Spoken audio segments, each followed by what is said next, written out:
Brexit has been a big debate in the UK for years now, and since the referendum in 2016, it's been an issue that's loomed over UK politics. May and Johnson have both tried to execute Brexit and find a deal that Parliament was able to accept. So last night, for the fifth time, the House of Commons voted on a Brexit deal, and this time, things ran a little differently. Before we get to that though, I wanted to encourage you to subscribe to our channel. Back at the beginning of this year, we asked you if you could help us get to 100,000 subscribers before Brexit happened. We're trying to reach 100,000 subscribers before the UK is set to leave the EU at the end of March. And we absolutely smashed it. This was at least partly because the process has taken so long up until now. So this time we're asking you if you can subscribe to see if we can get to 350,000 subscribers before Brexit happens. Hit the button to lend us a hand and see if we can beat the deadline yet again.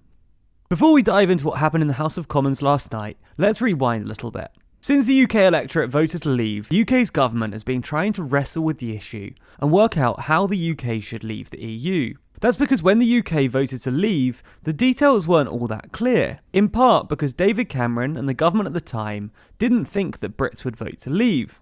As such, the kind of Brexit the UK would opt for was never exactly pinned down. This left some voters believing they were going to get the new kind of relationship and new deal that Johnson, Gove and Fox discussed, while others wanted Farage's vision of a more inward-looking United Kingdom. So since then, the government's been trying to find the middle ground that will please as many people as possible. Hard Brexiteers, soft Brexit voters, and if at all possible, Remainers too. Finding this middle ground has been made yet harder by the fact that the EU obviously has to agree to the type of exit the UK wants.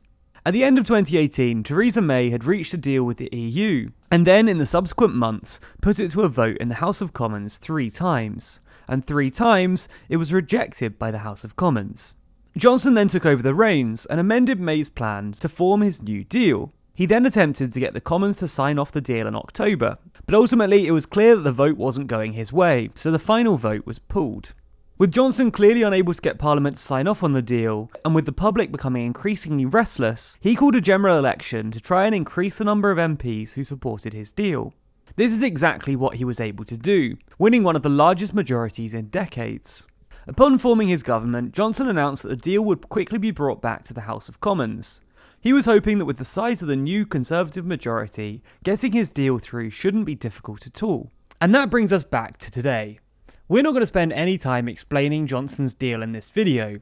We've already made a separate video about that, which is linked below. So if you don't understand what Johnson's deal will do, then I'd recommend that you check out that video before continuing. Essentially though, if MPs vote to approve the government's motion at the second reading, the UK will be on track to proceed with Johnson's deal and leave the EU at the end of January under the terms set out in the deal. So let's get started with what happened yesterday by taking a look at the debate which preceded the vote. Now, leaving our series of complex relationships built up over 40 years in just a year will, of course, be complex. So on behalf of our voters who voted Remain and those who voted to leave, we have a duty to scrutinise this bill. It will have far-reaching consequences on our constituents. And never has proper scrutiny of a bill been more important. Never have we had a Prime Minister that spends so much effort avoiding scrutiny. And we've noticed in recent weeks, when he can't avoid the question, he responds with a posh bloke version of Little Britain's Vicky Pollard. No, but you're. This bill that we are considering today will be one step closer to doing what should have been done a long time ago. Get Brexit done, do as we were told, do as we were instructed. People were tired of being ignored by their representatives. They were tired of being patronised by so many people who would claim to represent them. There's so much wrong with this bill, even more so than there was in October. My real concerns are the impact on the economy. Yes, we haven't got an economic assessment, and I think that is an issue in itself that the government need to look at very carefully, but we do have enough analysis from economists to show that a free trade agreement of this sort will be so dramatic in terms of the loss in growth, up to 7%. The emotional response to Brexit, and that has what it has been, I think is a lesson for all of us.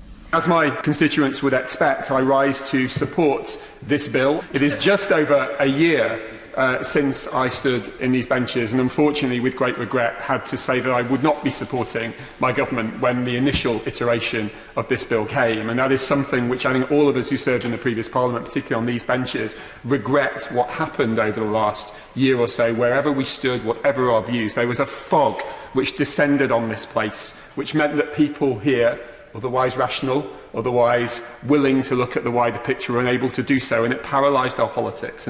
But although I won't vote for this bill today, I'm going to list the reasons why. It's because they aren't just because we feel sore losers, but because there are very valid reasons that this rushed bill and the rushed debate on it could lead to real problems for the future. It's weak on workers' rights. There's the removal of the support for unaccompanied asylum-seeking children. And there are many issues which we haven't got time to go into today around security. And I know there's this great belief on the government side that if you set a deadline, you'll get a better negotiation. I think there's a real risk there that you could end up throwing out the baby with the bathwater. Thank you very much. Sir Keir Starmer. We've had a general election. There is a clear winner with a clear majority. I turn to my own benches. We may have lost the general election, but we've not lost our values and our beliefs. And we must fight for them day in, day out in this Parliament, and we will. Members from these benches and those benches have spoken powerfully about the case for unaccompanied child refugees. The commitment that was in the bill has been taken out. That is a moral disgrace, majority or no majority. Whatever side we were on, the Leave Remain argument goes with it.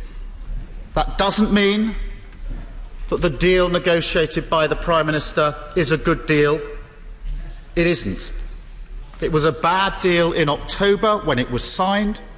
It was a bad deal when it was first debated in this House in October. It was a bad deal last Thursday. And it's a bad deal today. Mr Deputy Speaker, the general election has delivered a clear instruction to this House to leave the European Union. This bill is not a victory for one side over another. The time has come to discard the old labels, to move from the past divisions and to come together as one united kingdom. It is the time to end the delay, to come together and heal our divisions, and above all to listen to the people we serve.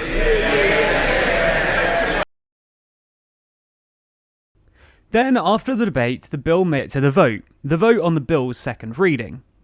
Just a fun fact, during the vote, some MPs asked the Prime Minister to autograph their copy of the withdrawal agreement, in a truly unusual move. Anyway, the results came in and were as follows. Order. The ayes to the right, 358. The noes to the left, 234. So the bill passed with a significant majority, with 358 votes in favour and 234 against. There was then a second vote on a programme motion. This motion sets out a timetable for getting the bill passed through Parliament before the 31st of January. This vote also went in favour of the government, with 353 votes for it and 243 against. So Johnson's withdrawal agreement bill has passed its second reading and has a timetable which allows it to pass into law by the end of January. It's very unlikely now that the committee or Lords stages will slow down the progression of the bill, and it's incredibly likely that the bill will pass into law. This will allow the European Parliament to ratify the withdrawal agreement on the 29th of January. Once that's all happened, the UK will be ready to leave the EU 2 days later on January 31st. After the 31st, the UK will enter into an 11-month transition period, something we've discussed numerous times on the channel. This means that on the 1st of February, while the UK will have technically left the EU, very little will change for Brits. If you want to know more about that, there's a video explaining it linked below. Despite the delays and the transition period yet to come, it does look like the UK will leave the EU on the 31st of January and be completely free of the EU's frameworks by the end of 2020. If you want to continue following the story over the next year, then be sure to subscribe to our channel. And if you want to be notified every time we release a video, tap the bell icon too. And finally, if you want to see your name at the end of the videos just like these people, then sign up to our Patreon. There's a link to that down below.